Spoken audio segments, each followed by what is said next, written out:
This is the recap. It's time for the recap. Welcome to the recap. It's the recap. Whoa, wait a minute. No, it's not the recap show. Oh, no, I ruined it. It's awful. Everything's wrong. Ah. Hi. Hey, everybody.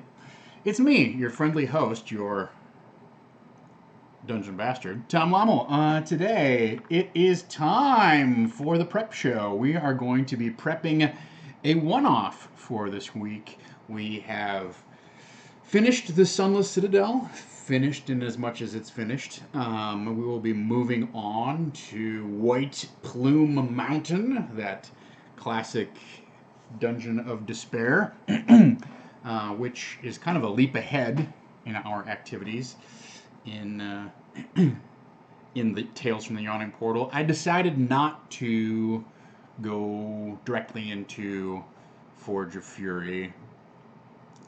It seemed very dungeon crawly to me. So instead, we're going to play a really hardcore dungeon crawl.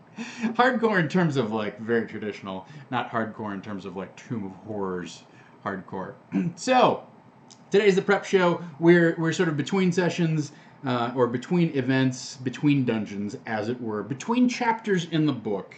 Not that I really hew to the chapters in the book, right?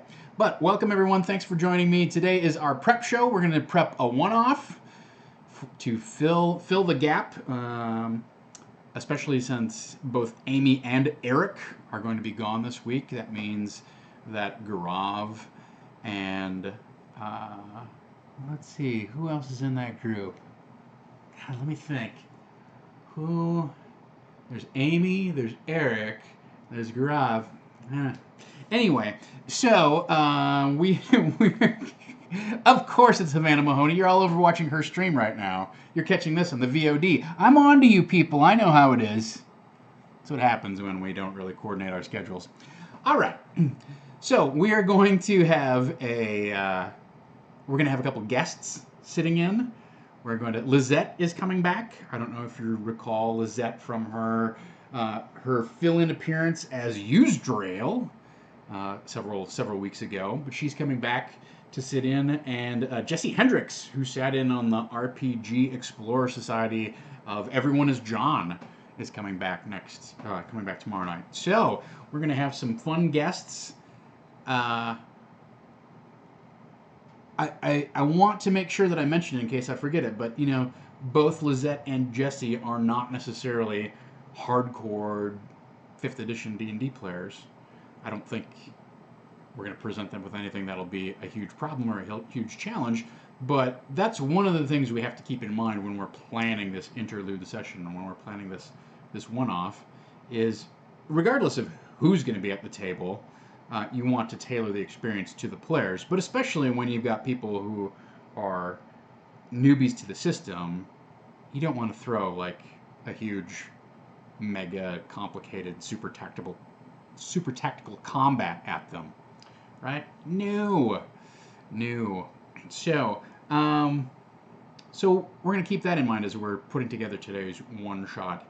Hello and welcome to the stream, everyone. Glad to see you all here. Thank you for joining me. Let's run down today's agenda. Playing it forward, planning a delightful party, and skill challenge. I'm just, no matter how hard I pull, I can't get that bullet point to come off the screen. You'll notice that I'm crossing my arms a lot more because I noticed last week all I did was bounce the table and it bounces the camera, and those things are all bad. All right. Technical challenge. So that's our agenda for today. We're going to try and put together, at least have an idea of the elements that we need to make this a successful one shot. So let's dive in, shall we? Welcome. Join me on a journey of imagination and exploration. Hi. So playing it forward, the main thing about this particular bullet point is we need to... I'm not going to do a full recap of what happened last session. It was a huge role-playing session. It was great.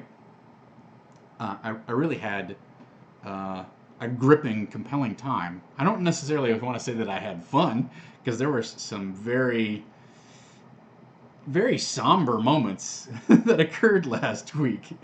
But that's that being said, it was a very fruitful session. But I think there's some elements that are on the table that we need to make sure they get addressed or at least kind of wrapped into some of this session. And I think there's some elements that we need to not address in this session. All right? What do I mean by that? So let's divide it up. The key thing here is that half of the traditional party, half of our regulars, are going to be gone for San Diego Comic-Con. Great, fine. Happens all the time, right? Happens in your game, I'm sure. And it just so happens that this coincides with us ending one arc and preparing to launch into another one, right? So rather than like come up with this weird like kludge that I've done before where Amy's character goes into this hyper mystical cocoon that's impregnable and everything's fine, da da da da da. I have the opportunity to kind of just do a sidetrack storyline that just involves the two people who are going to be there, and then bring in, our guest players as additional highlighted support or additional fun. Additional fun, you guys. Let's keep it that simple. We can add them to the mix in a fun way. Now that is in and of itself is a design challenge, right? Like that should be one of your stated goals. And yet it's so easy to just skip over, like, I'll just make him a fighter, I'll just make him a wizard, or whatever. You should try and make the character something that's fun to play. Balancing against that, they're rules newbies. I don't want to overwhelm them with a character that's complicated to play. So I need to think about what that means. I think we can think outside the box in some way. Like, we don't have to make them traditional characters of any kind. We could make them NPCs, we could make them monsters, we could make them items.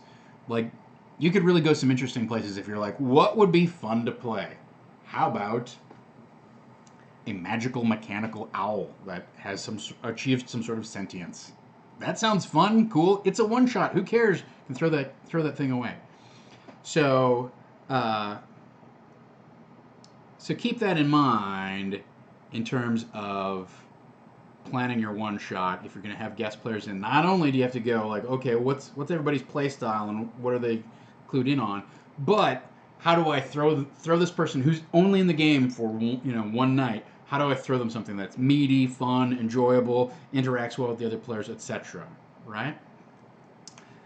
Texas Devon says, I want to play as a Lich's phylactery. Well, what? Yeah, you could be that Lich's phylactery. What if you were somebody who was carrying the Lich's phylactery? Being a Lich's phylactery sounds a little Harry Potter to me, which on the one hand, I'm like, ugh, and then on the other hand, I'm like, everybody knows Harry Potter, right? Like, everybody can relate to, oh yeah, that evil dude's soul is in you. Got it. Okay, I can play this. I'm intimidated about that because I have not actually finished reading all the Harry Potter novels. I got to book 5 and I was like, I'm done waiting. I'm not going to wait. I'm going to sit another year. I will binge read them. And then I never did. All right. Confession, I'm not actually a nerd.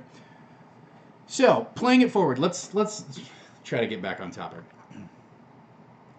So there's certain elements that we need to address. I don't think we need to deal with tax parents, although that's certainly hanging over her head, and it's going to be something that she will want to address. I don't know that we need to deal with how the sentencing or the trial of the mayor goes or anything like that. That doesn't seem like something. Like, we set up a bunch of stuff, but I feel like let's make a quick, clean break, and it's plausible to say, well, there's a trial going on, and we're waiting for a magistrate from Waterdeep to show, or Neverwinter, or whatever, to show up, etc., etc., etc. So I think we can put that on pause. I will just parenthetically point out that they don't realize it, but the party brought back a key witness to the entire conspiracy. Havana's character reanimated Belloq's corpse. And it followed them all the way back to town, and she had it stand by a tree. Well, when the patrol inevitably finds this skeleton thing clawing at the tree or whatever, or kicking at the dirt, what's this? Where did this come from? Who is this someone's? What's going on? Oh, it's the guy who's at the heart of the entire conspiracy? It's his corpse? Great! Maybe instead of waiting for a magistrate to come from Neverwinter, maybe they're waiting for a priest to come from Neverwinter and cast Speak with Dead. Oh, how much of this could all be cleaned up with one or two castings of Speak with Dead. Who's thinking?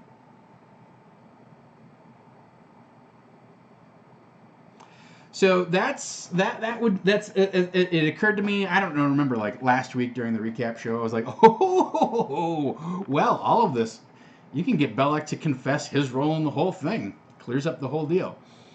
Has some interesting implications. That being said, I think we can put that whole thing on pause. I think what we need to do is start setting up. We need to do a little bit of setup to bring us into White Plume Mountain, right? And for those of you who have not been paying attention or not caught on, White Plume Mountain is going to be inside the Iron Keep, right? The Iron Keep has this extra dimensional space that can be accessed somehow. And the beyond that, beyond the door to that extra dimensional space is going to be White Plume Mountain. So we need to kind of like set that up as like, oh, okay, here's where this goes, here's how it could happen, etc., etc., etc., right? So we've given them some pieces to do that. We said we got the locket. We said something about Hargat Axebinder. She is the key. There was the circle on the map. There's this. I don't know that the book was really tied there, but there's the dagger. That was the dagger key. I guess it wasn't a dagger. It was like there was the dragon key that they got, right? And she said, well, it opens something in the Dragon Reach, I believe is what it was called. I might have to go back and watch that, right?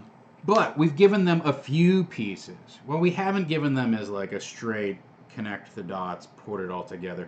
That Schrodinger's clue hasn't coalesced into specific fixed detail. Oh, okay, I know what this is. I know what to do with it. It's still a little amorphous, right? Okay, there's something about this locket, and there's a husband and wife, and then there's this key. How does it all kind of go together, right? So, a few things that we need to put together. We need to get them to unlock this thing so that they know that they can use it to go to the Iron Keep.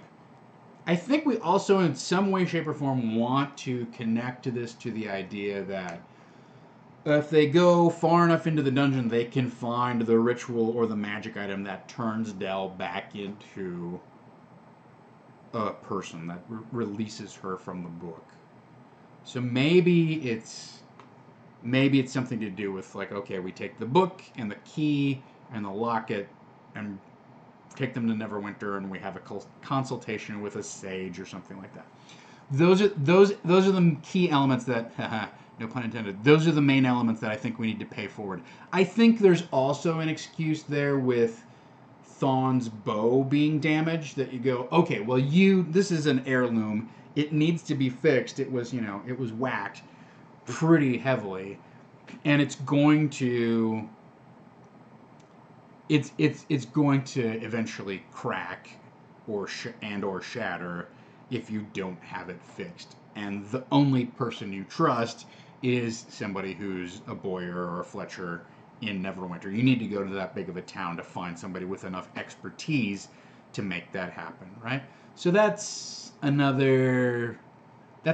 way that I could feel we can bring them in. Now, do we just kind of hand wave that that Grayson and Tack don't go with them? Do we give them other business to do? I'm not sure. I have to think about that, and I don't have any like super great ideas, and I don't know that it matters much. I don't think the players are going to fight you a whole lot on, well, why isn't Grayson going with us to Neverwinter? His mom and dad have chores for him to do, or easy stuff there is he's shoring up the patrol, or he's overseeing the mayor's prosecution. You know, the Felocial has charged him with some extra duties or something like that. As far as Tack, she needs to stay with her parents. She needs to watch over her younger brother. Pretty easy. There, we just came up with our excuse to get rid of those people.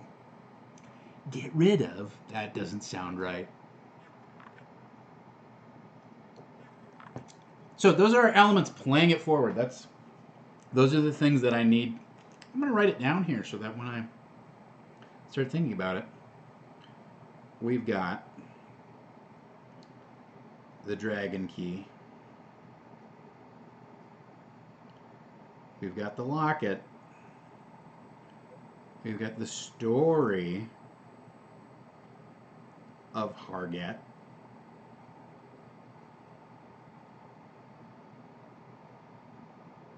I was going to set up the second camera today, and I got a little lazy. I'm sorry. I do have a hard out today. I got to bail right at 3 because I have to be all the way across town at 4 o'clock. And then locket, and what else? What was the third thing?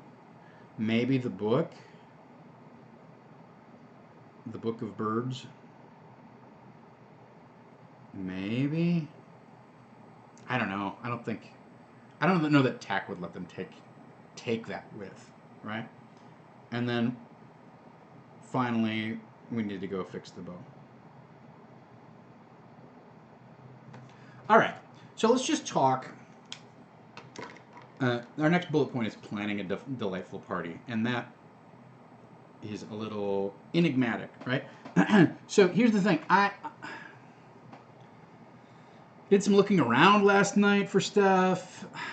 Let's go back to what I started the stream off with, which is we have 2 of our regulars and we have 2 guests. Let's look at the play style of everybody involved. And also, let's look at what we've just come off of. Okay? So, we know that Havana likes to, one of her character's defining traits is that Avril stirs the shit. That's the way that is. We know that Thawne likes to be protective, but also kind of likes to be Overwatch. He doesn't want to be the hero up front. He wants to be the hero who gets, who finishes the job.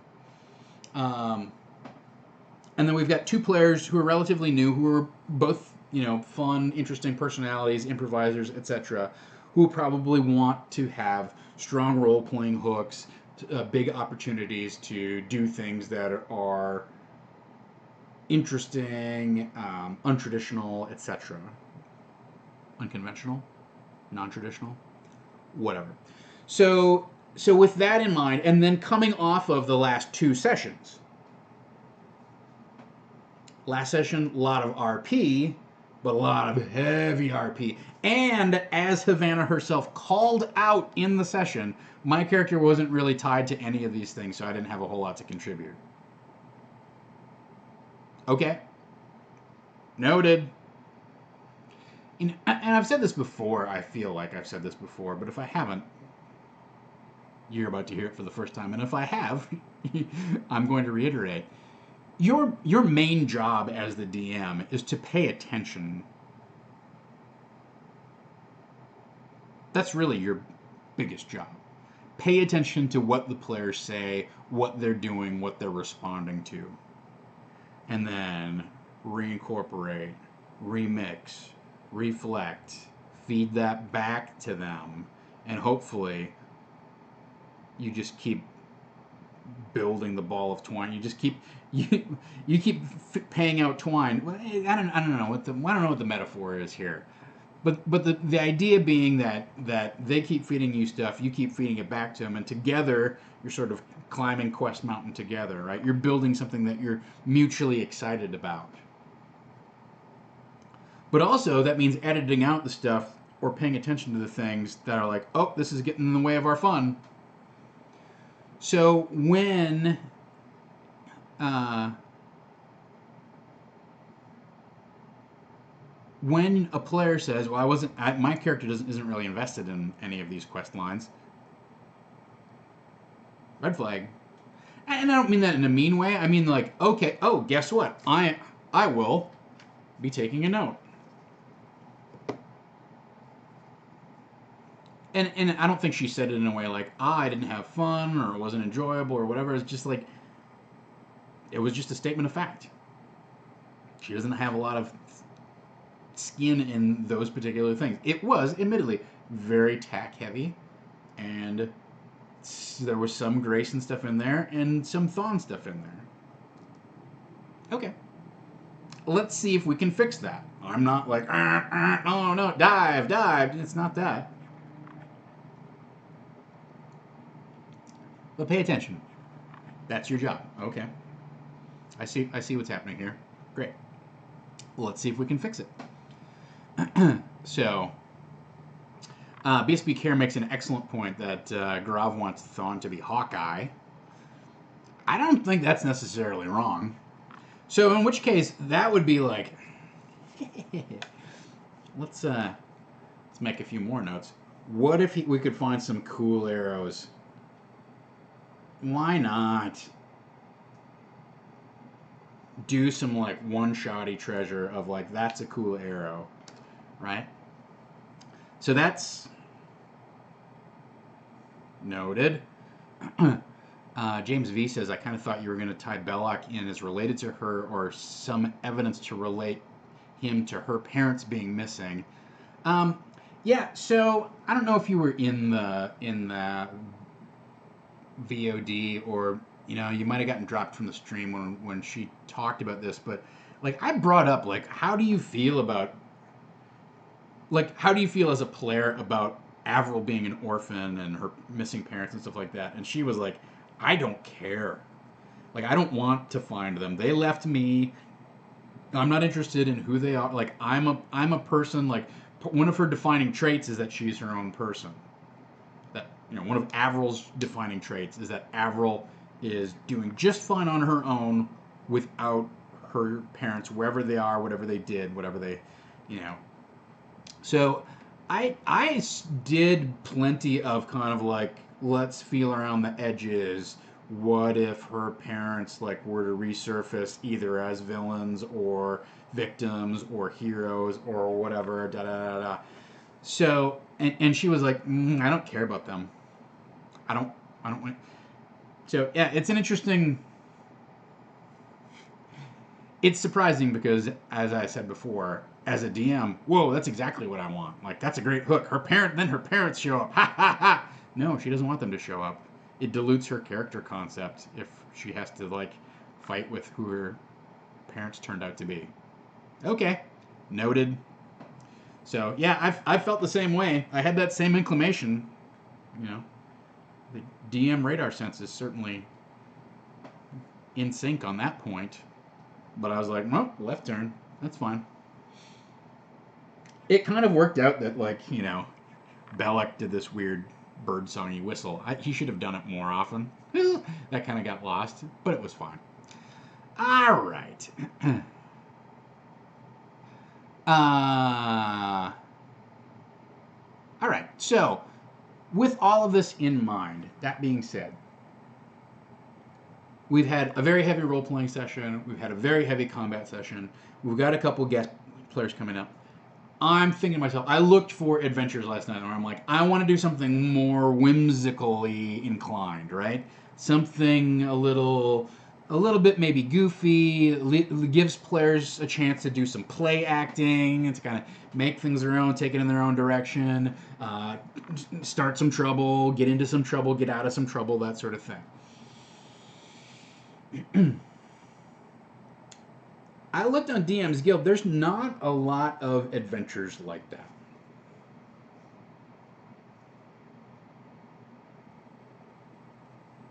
I don't, you know, I think maybe because everybody has an idea, like, this is the dungeon crawl, this is how it works.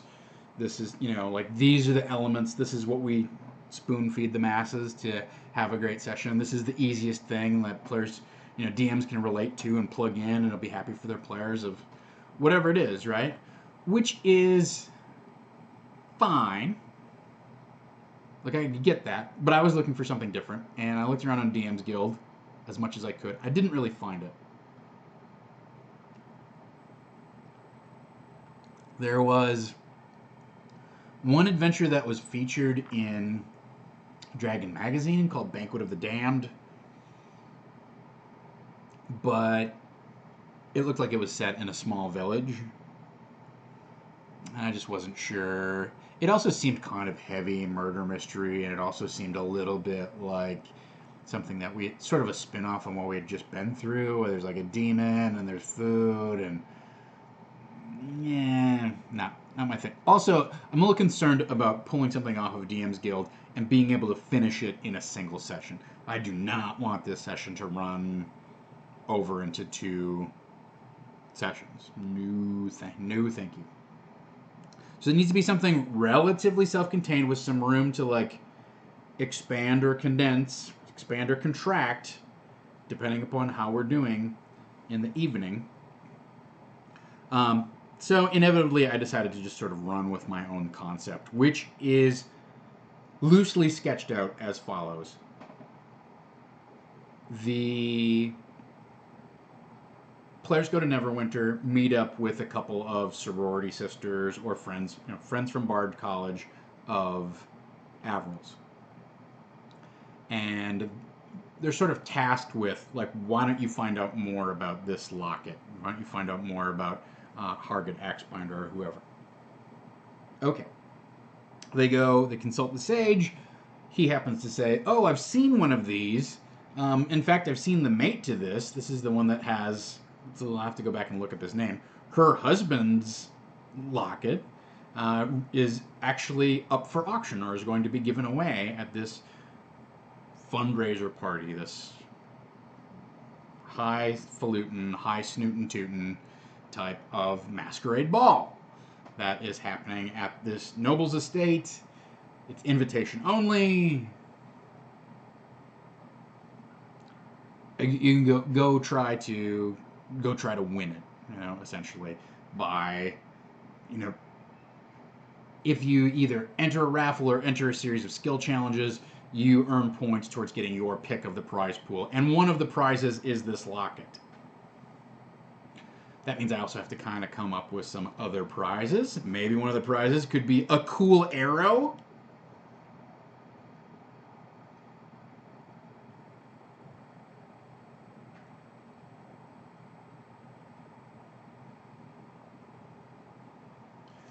But that gives us a framework for the evening, right? And we can make this, you know, make this go as long or as short as we need to, because we can either like, throw a couple extra like games of chance, ways to win raffle tickets. You know, it's sort of like a carnival, right? So let's give it that like a very noble, refined slant on what a carnival might be. Literally, like, instead of winning teddy bears, maybe you do win some teddy bears, but also you get tickets, and you can use those tickets to enter the raffle and try and win one of the lineup of charity prizes that's been donated.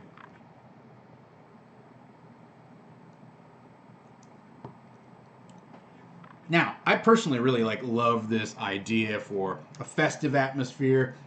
It gives you a lot of different ways, different ways in, different ways to get in trouble, different things that you can do, etc., etc., etc. So let's just talk about that's our framework for the evening. Is like, ultimately, I think that what the session is they have to somehow bullshit their way into the party. Variety of means to do that. We're going to talk about that. They then have to compete for these raffle tickets and or possibly steal the thing, but I don't, I know they're going to be tempted to do that. I want to dissuade them from doing that. That's like very much the direct approach, but I think that's a little too A to B, and I also think there's going to be like enough security or whatever, maybe the thing's under some sort of, I don't know. That's my one concern about planning the party is like, what if they just decide to steal the stuff off the table? Well, that's not a great idea. It doesn't make for. I mean, does it make for a fun session? That's a great question. Better plan for that contingency, right? Yeah, what's gonna stop them? Says BSB Care. It's gonna stop them from trying to break in and steal the locket.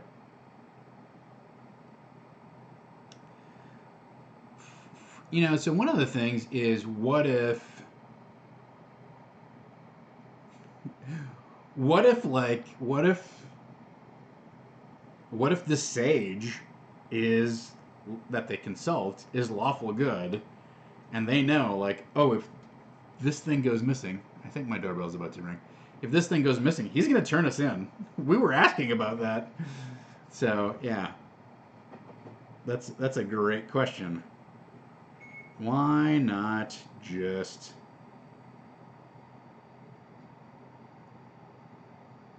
steal it? All right, well, maybe we do just have a heist caper for the night. Chase through the streets of Neverwinter. Sounds like a lot of extra preparing to do. So, yes, that's something we've got to head off, or dissuade them from. But also, okay, so what if it was a fundraiser on behalf of some sort of charity, like an orphanage or something like that? And if that thing goes missing, then they're going to take all of the proceeds and it's going to go to the guy who put it up, as opposed to the... You're stealing from orphans, you guys. I think I think you have to... because of the game, because we're playing the game Dungeons and Dragons, you can't assume that the players are going to be dissuaded by, oh, it's heavily guarded, it has a wall of force around it, etc. Right? Like those couple things. One, those are challenges that players have probably defeated in the past somehow. Two, if they're metagaming, they may think that they're just there for them to figure out how to defeat those things. And three, also on a metagame level, players tend to assume that whatever challenges are placed in front of them are level appropriate for them, and there must be a way to defeat it. So therefore, let's defeat it, right? So I don't think you can go for a purely what I would call a situational kind of disincentive, right? You can't go for alarms and guards and traps. Those are just enticing obstacles that the players will either try to defeat and fail, or defeat and succeed, and then the adventure's kind of over after an hour and a half. All right, well, you got it, guys. Good luck. I didn't plan anything else. It's awkward. I mean, it's also bad planning on your part, but... So let's talk about how do you tackle this sort of thing. And I think you have to go to appeal to them. And this sounds counterintuitive, but you have to appeal to them in a moral sense rather than in a legal sense, right? You shouldn't take this because you're stealing from orphans. You shouldn't take this because, yeah, it's one of the sorority sisters. It's her dad who donated the thing, and you know that this thing is worth 20,000 gold pieces to the right collector, but you need it, and you don't have 20,000 gold pieces. This is the best way for you to actually legitimately procure it. I think that's like those types of character level levers play much more plausibly and are much more of an enticement than, oh, by the way, there's an iron box around it or whatever, right? So, with that,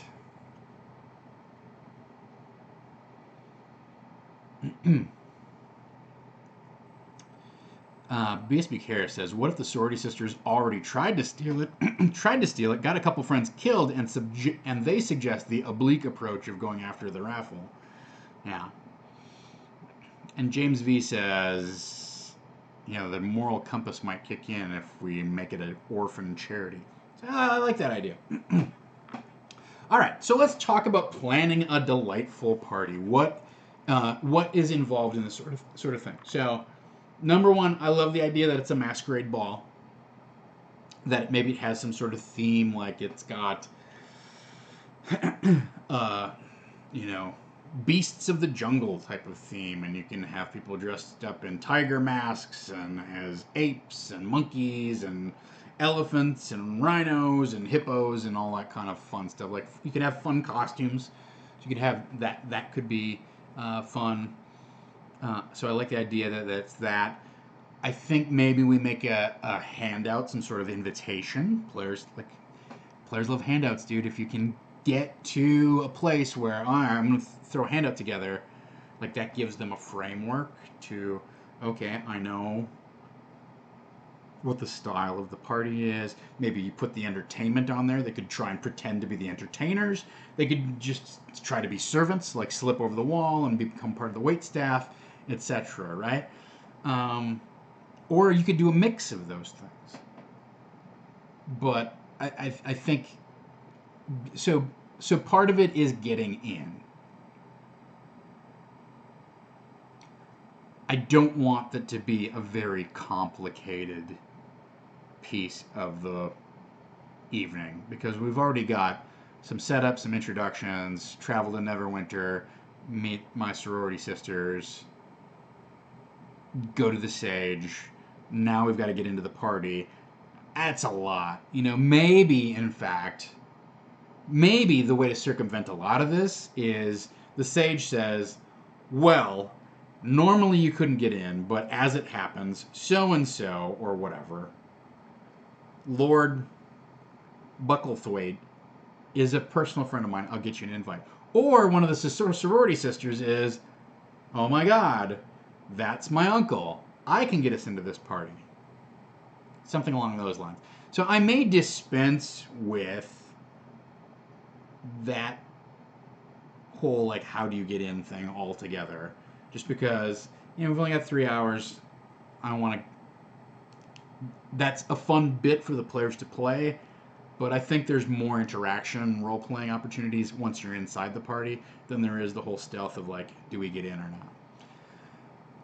It's an interesting idea that those sorority sisters might already have the invite, but they need 2 more people to complete the team for their plan. The only thing is, I don't want the sorority sisters to want the locket. Now, you could have a thing, this is where it gets interesting, you could have a thing where the sorority sisters are like, we don't want the locket, we don't care about the locket, we want that, tiara or gauntlet or gown or trip for 2 to Waterdeep or whatever it is, like, whatever some other thing on the list is, like, we want that. But if you want to take your second, if you want the second pick, we can trade or whatever, right? So it could be a little bit like of intra-party competition, but on a friendly basis, and their goal is like, let's get this thing. We want the triple spa day or whatever it is. We want fencing lessons from the Grand Master in Waterdeep. We could come up with a whole list of fun things that they might want instead, and then they bring them along. Oh my God, I'm so glad that you're in town. I need your help. So it could be interesting if actually we had something that each player might want to pick off of the list, right? So we could have a whole range of stuff, and it could be, okay, well, you're allowed to create teams of 4, and you get 4 picks off of, we're going to round robin. You get a first pick, and then everybody gets to go through, and there's a second pick, and everybody gets to go through, So that could provide some drama, potentially, and also gives it some sort of purpose and a framework that is like, oh, okay, it makes sense that these 2 women are tagging along, and they need each other now. It strengthens the relationship. between the newbies and the regulars and the player characters and the guest characters, etc. Right? So yeah, so James V brings up an interesting point, right, which is the second piece of this. So we've got to we have a framework, we have motivation. We're going to have this carnival atmosphere. And James V says, what if the other two sorority sisters are winning the competition as part of a bigger bet / revenge against another team? So this is another important element when you're planning this party, which is you've got to have a cast for this, right? If you're doing a dungeon crawl, you don't really have to have a cast. You can have a bad guy and then a bunch of nameless, faceless goblins, trolls, ogres, salamander, purple worm, whatever, right? Like nothing else needs to be named or necessarily have a predefined personality. But in a scenario like this, you want to foster some rivalries. And hopefully, like, I don't think it's important to foster rivalries inside the team. That may happen, it may not. Let's leave that to the players. But it'd be great to foster rivalries against another team, right? We need like a house Slytherin for this. Oh, we hate those guys. Oh, I hate those guys. So that needs to come into play. Like that's one thing that we can use is, yes, there is the, who's this noble and what is he like? He's not our bad guy, but he is somebody who they're going to probably encounter at some point. The noble who's hosting the party. And also you can like kind of provide him as like a moral check. Like, I'm so glad you could all attend, this money is going to be well spent, blah, blah, blah. But having another group of rival NPCs who are there to like compete against them, to kind of stick it to them, I think that gives our players something to play off of. Somebody that they can all kind of concentrate on, jointly hate, right? They're unified in their rivalry with them. So, am I going to borrow some of the work that I did for the party scenes that I did for Storm King's Thunder? I'm trying to think which party I ran in Storm King's Thunder. Are you talking about like the gambling on the boat? That party? Not sure which party. I mean, that's the one that's freshest in my mind because that was at the end of the episode, but that doesn't mean that was the only party that I ran. That was, as I recall, that was sort of the main one. Anyway, the floating castle party. Yeah, maybe. I don't know. Maybe some of the elements. Yeah, they're right. The floating castle party. That was amazing. I mean, it feels like a repeat to me, but none of my players know about it, right? So that would be super fun if, like, the castle lifted off for the night and just kind of sailed around up and down the Sword Coast and then came back and docked. I mean, obviously, we're not going to have the whole thing where there's a big fight, surprise reveal, I'm gonna slay you, my pretties, or anything like that. But we could lift some of those elements in terms of a huge garden party in this magical location and really make it feel like epic, but also like help it be location limited, so they can't be sneaking over the wall and sneaking back, etc., etc., etc. So, yeah, good call. I had sort of forgotten about that piece of it. That that was such a twist. Oh, it's so good. I'm not going to play it that way, but yeah, I may lift some of those elements. Literally lift some of those elements. I think that might be fun and make the adventure feel more fantastic, right? All right, so let's talk specifically about some different types of skill challenges that we can incorporate into this raffle type of thing. Couple things. I like the idea that it's a carnival games type of thing, but I want there to be different types of challenges so that it's not just like dexterity challenges of like throw darts at balloons, or a strength challenge of hit the hammer and see if it rings the bell or whatever like that.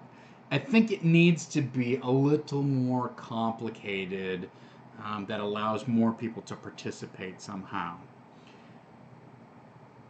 what does that mean? So, in terms of people participating, I think you need to look for opportunities for players to kind of surreptitiously help one another. Okay, well I'm gonna cast this. I'm gonna cast this spell on you. I'm gonna cast resistance to fire on you. So when you have to go across that beam, it doesn't do you hardly any damage. Maybe you'll have advantage on your acrobatics check, whatever it is, right?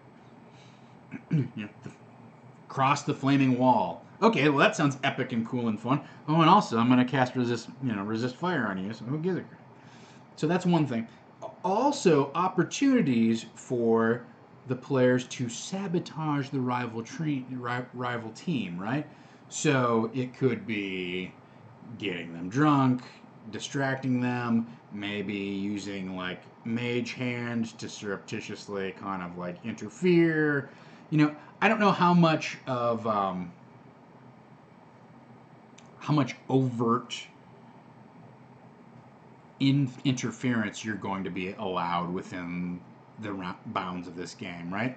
Like, I don't know. You could have judges standing there and be like, or maybe you could buy interference. Like, oh, okay, well, you want to cast Mage Hand on this person or prestidigitation and tickle their nose as they are trying to lift 700 pounds. Um, for $100 gold piece donation, I'll let you cast a first level spell or whatever it is, right? Well, that's interesting, and also gives the players something to spend their money on. Like, sure, they want to spend it on equipment and things like that, but what if they could buy cheats? What if they could buy? Yeah, you can do it, and if you haven't paid for it, well, that's docked against you. I have to dock you so many tickets. I like both of these ideas. So, buy cheats and interference.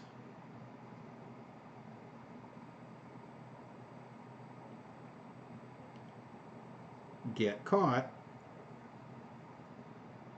you're docked tickets.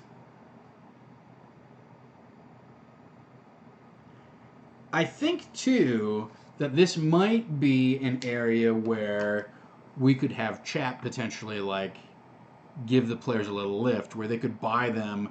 You could buy maybe advantage on a sleight of hand roll or something to like not get caught cheating, or I don't know. That's maybe at some point at a certain tier, a benevolent or a heretofore unknown benefactor shows up and dumps some extra money on them to get away with cheating or something like that.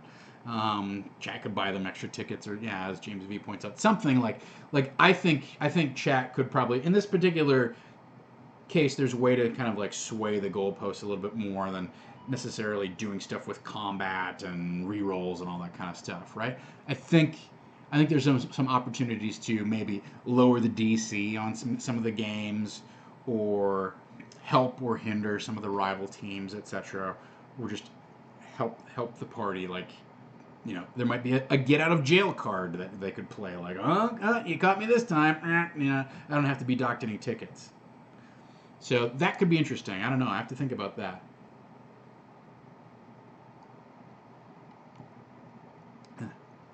I do sort of like the idea that there's also this element of like, foppish dandies and whatnot, and then like the whole like just the noble class thing of like, we're here to raise money for charity, but what we're really here to do is socialize and make passes at people and throw our money around and show how important we are and gossip and tell stories and all of that kind of like social elite kind of social circle three-ring circus crap that goes on, right? So I think that's also an interesting aspect that I don't want to have a whole lot of like, oh, this guy's really thinks you're hot and into you or something like that. But I do think there's you can pose those NPCs, you can place them in the scenario and then see whether anyone in the game actually wants to push that lever, right? Um, And also, I think you can play it in a way that guy gets made a fool out of, right?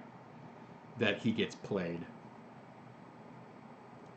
Or it might be something where that element comes up and nobody follows up on it, and you just get quietly shelved, right? Goes back to pay attention.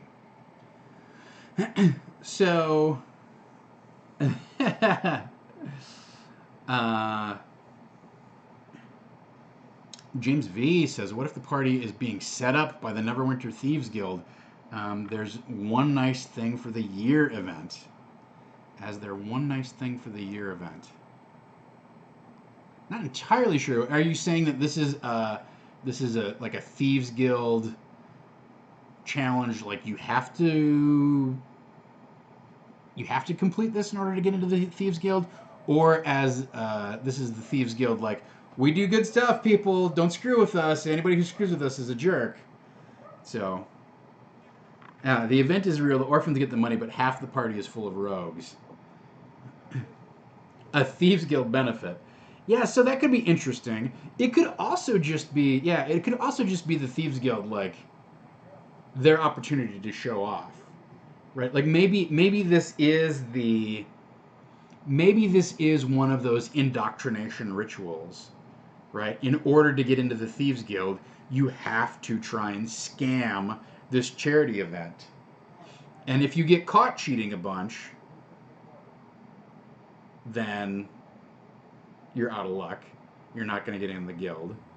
You don't get caught cheating a bunch. Okay, great. We'll advance you to the next class. Like it could be a graduation kind of thing, right? But either way, like all of the money definitely goes to charity, even if you lift some up. If you don't lift, your goal is not to steal something, or your goal is not to steal from the event. Your goal is to steal from other patrons, steal from other thieves, etc., etc., etc. Right? To try and win competitions through sleight of hand, distraction, etc., etc., etc. Yeah, the judges are actual members of the guild who are judging the potential initiates, right? Bribe the judges, like all of that stuff. Yeah, so it's not actually. I mean, there's such an interesting second level to this. Not actually, or not just. It is actually a charity event.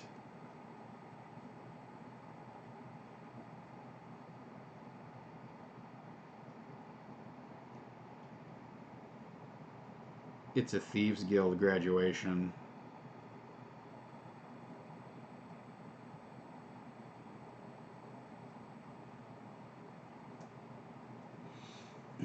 And I think that could be fun too, is like they get into it and then they realize, wait a minute, like all of these hang on, I recognize that guy. What? Yeah. Like if they could figure out like, oh, I'm in the middle of this thing. I don't know.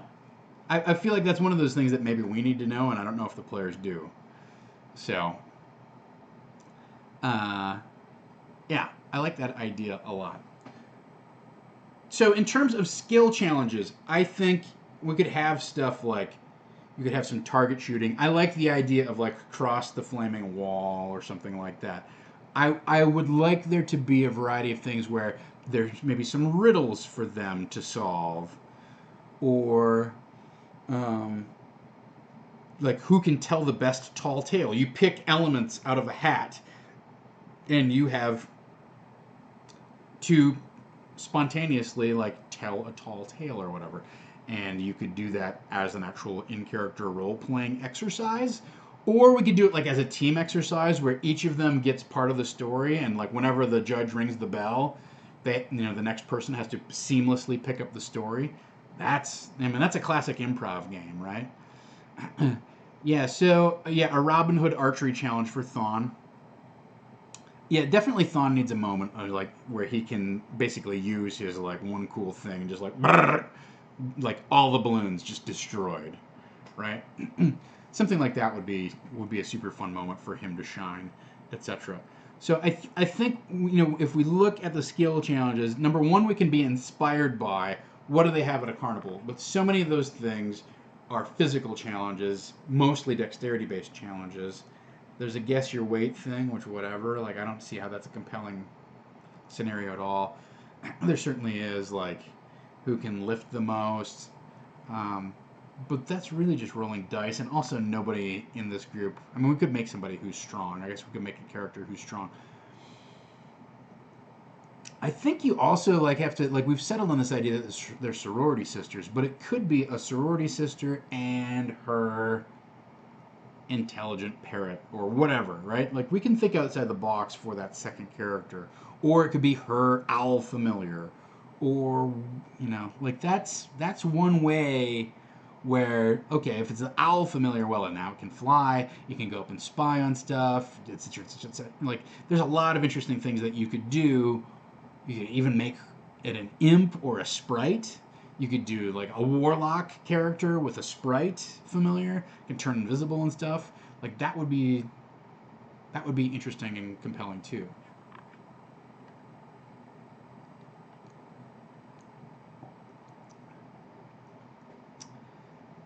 James V suggests a dex-based puzzle box time challenge for Avril where you have to get X number of successions before the other people in the test. So I think there's also an opportunity here for this reminds me of this. There's an opportunity for I don't think your skill challenges should be binary, right? Like there's a winner and there's a bunch of losers. I think these things should be set up for like first place, second place, third place. Third place gets 5 tickets. Second place gets 10. First place gets 20 tickets. You could also have it set up team. Everybody on this team gets 5 tickets. Whoever wins, it could be team versus team, like a tug of war. And you could set it up where it's not who wins, but who scores the highest, right?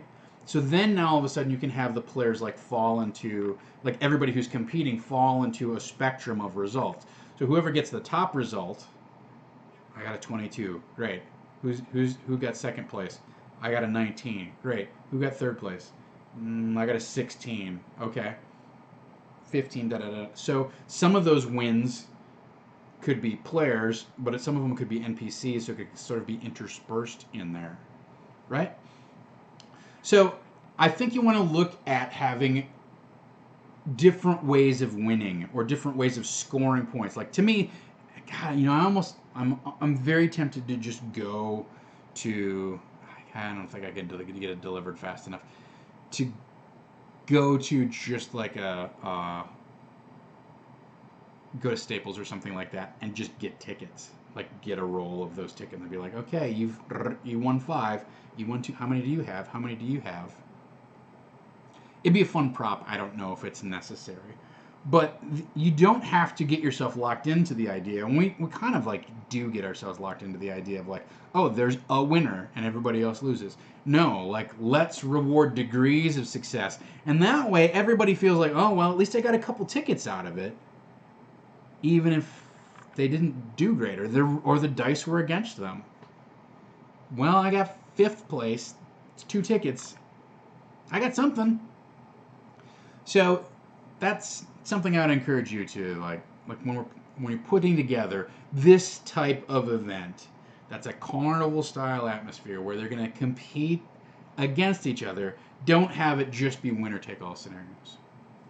All right, that kind of brings us to the end of our time here. BSB Care has one final suggestion to throw in the hopper. If you're having the Thieves Guild challenge, you need to suggest to Avril that it's not a bad idea to potentially pick the pockets of people to get tickets. I like that idea too. Pick pockets for tickets. I am a little concerned that they will just go, oh, okay, well, why should we even compete? I'm doing so well at picking pockets that that I'm not going to bother to participate in any of the challenges. All right, so let's see if I've got the proper calendar pulled up here. Yes, I do. All right, so that was Disorganized Play. Thanks for joining me. I will be back Thursday at 2 o'clock. Tomorrow night, however, we'll see how all of this plays out. Tomorrow night at 8 on Ironkeep Chronicles. Right here playing the Dungeons & Dragons 5E on saving throw. Again, it's going to be Havana and Garav, and then Jesse Hendricks and Lizette will be sitting in as our guests. I have to make characters or decide what those are going to be and kind of come up with some of these fun events. And I think it'll be a nice change of pace. It's always what we're looking for, right? Is like, let's not get too much of in a rut. We're going to have a lot of dungeon crawling ahead of us. We want to give them good, strong motivation going into it, but let's give them a breather from this big, heavy kind of denouement coming out of the Sunless Citadel, right? On Thursday, I'm back with Disorganized Play at 8 o'clock. Mr. David Crennan has Never Tell Me the Odds, our Star Wars Edge of the Empire game. And on Friday, we have Mr. Wes Otis again behind the helm with Black Bag Call of Cthulhu Vikings Edition. I'm not even sure where they're at. They were maybe going to Egypt or something. There's madness involved. I hope you tuned in last night for Wes's session of Atomic Horror using the GURPS system. Always a pleasure, always a joy. Thank you so much for joining me, and until next time, let's dungeon! Yes, 155. I don't remember BSBK. You tell me. 155 or 155? I'm great.